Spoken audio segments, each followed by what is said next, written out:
It's finally quail cage update. So it's been long overdue, guys, and I think next month will be 12 months since I created the famous no nails quail cage, and it had a few knockers. I mean, people that thought, oh, I'm not sure about this design, Leigh, it might be a bit of an epic fail. So I thought it'd be nice just to give you a bit of an overview how it's been getting on for the first year, and if it has been an epic fail, whether it's been an outstanding success or whether it just needs a few tweaks or not. Right, I put my hat on because it is melting out here. It's really, really hot. Let me in, mate. If you get any bigger, you'll end up in the pan, you will, mate. Right then, let's go and have a look. And here it is. So the first thing is, it is still standing, so that's a good start. And for those of you that haven't watched the video, as the title gave away, no nails required at all. So we've got this blue PVC pipe. I didn't glue anything, so it can all be taken down. I thought, well, if it's an epic fail, then I can reuse the pipe work and the joints and the netting on something else.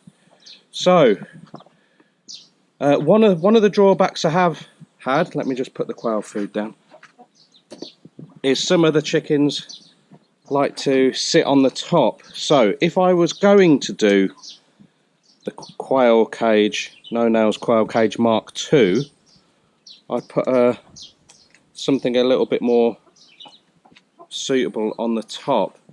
I mean, if time and money was no object, I'd probably go with an apex roof and put some roofing sheets on it. As far as it holding together, it's been fine. There's nothing sagging framework wise, but it has a little bit on the top due to the chickens. A little bit of my green twine or whatever you will call it has come away a little bit here, but nothing too bad. My flap door system is still hinged beautifully. Now, one of the main areas of concern was the depth of this cage. And I do agree with the points that were very valid, saying that due to the shortness of my arm, I can't reach the bottom. Now, it's not the end of the world. The reason that, well, first off, the reason that it is this depth is because I didn't want to do any excess cutting of the netting. So this is the width of it, so that's why I made it to that size. But ideally, I could have cut about that much off so I could reach the bottom.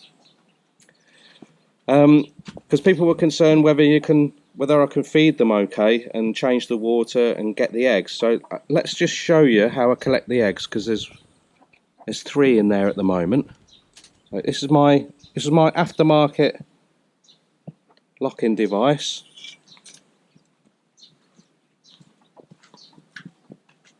All you need to do, up she goes, tap the bottom, the eggs roll to the front.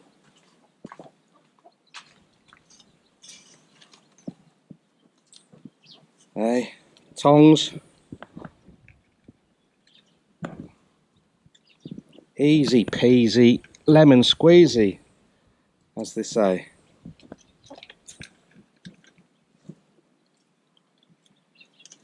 Changing the water, well, it doesn't need changing, it's got plenty in there. It's just that they like to get a mouthful of water while they've still got a mouthful of food, so I just give it a bit of a spin to agitate it and flick it over. That gets rid of the sediment, and then pop it back in. I try and move it around a little bit so that they can peck little bits of food, and you get ants and that sort of thing. So there's a few little ants that are getting eaten there. To top up, just pull that out. Look at that. You get the food.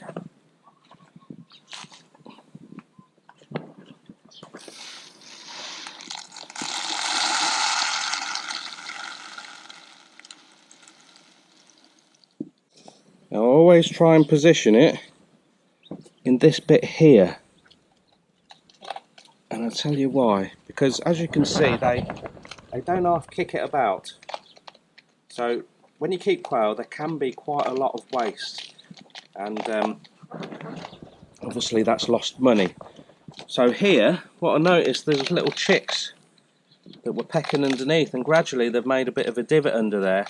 So normally when I feed these, but they've already been fed, I'm a bit behind schedule today, they will come straight under here and eat any bits that the quail kick out. So that's been great. People have said, well, if one of your quails dies or gets sick and they get stuck down there, you're not going to be able to get them out.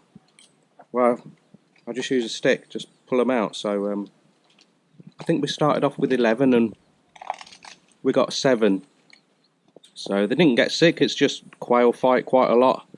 They're very territorial, and if you've never kept quail before, their beaks are very, very sharp. They're quite vicious. Quite often if you put your hand in a quail cage and you've got a shiny ring, they'll give it a good pecking. What I also like about this cage is it's mobile. So not so much at this time of year when it's the dry season, because the vegetation, you can see out here, it's far from lush. Okay.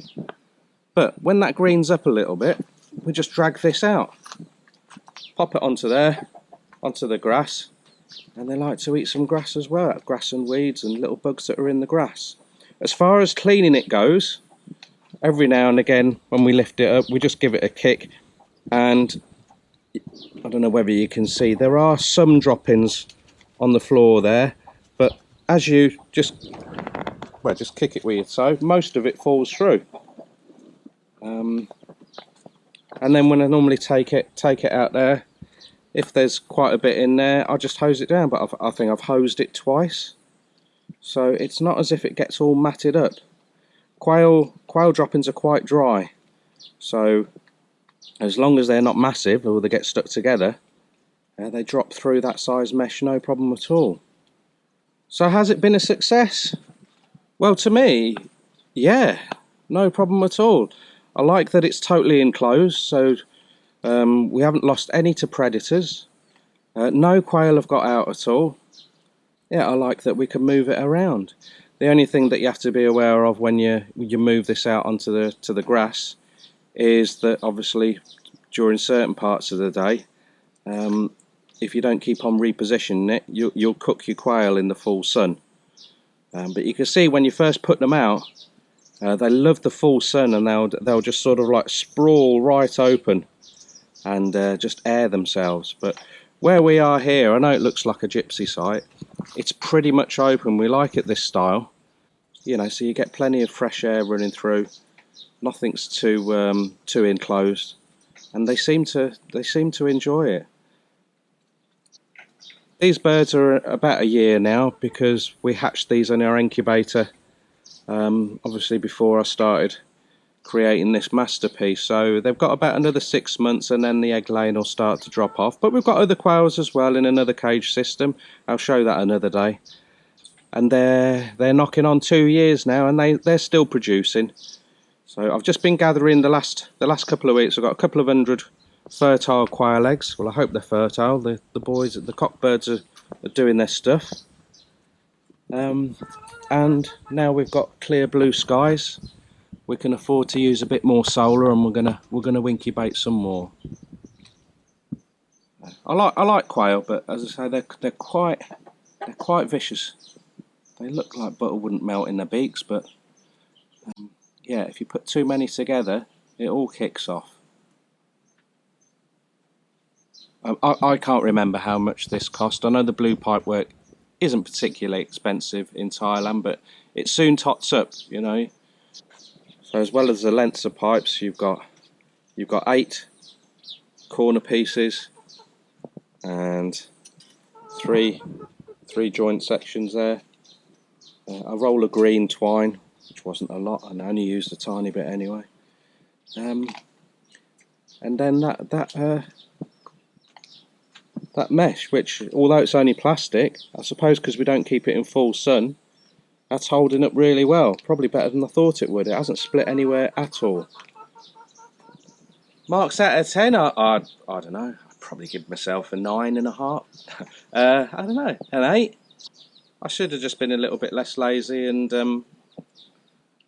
about 3 inches off the top, but for ease of construction and saving a bit of time, I just did it that depth. But I don't think it suffered from that.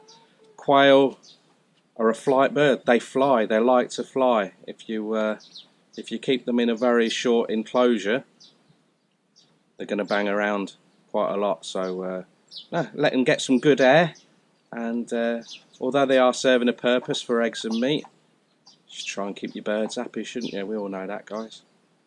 If you enjoyed the update and you want to know a little bit more about quail, drop us a comment in the section below. We will also be selling young quail bird off as long as our incubation goes well. It's normally quite easy to incubate them, so we will be able to provide that. We're not really providing fertile eggs by post, but at the moment we're just doing farm gate pickup, and you're more than welcome to put an order in and then come and get them sometime. Very, very good bird. The eggs are fantastic, and they're quite cheap to keep. A lot cheaper than ducks. There you go. Next update will be the crayfish. Long overdue. So many people getting peed off with me. I nearly forgot to say, big thanks for Chris in advance, because Chris kindly sent us a message saying I overheard on your video that you're struggling to get worms for your worm tank, the correct compost type worms, and he's got a worm woman that lives in his local village, and he's managed to source some, so he's going to send us some. So thanks in advance, mate, and hopefully they don't sweat to death by Kerry or wherever you're sending them, and we'll give you an update on that, how they've settled in once they arrive. Take care, guys, and have a good weekend.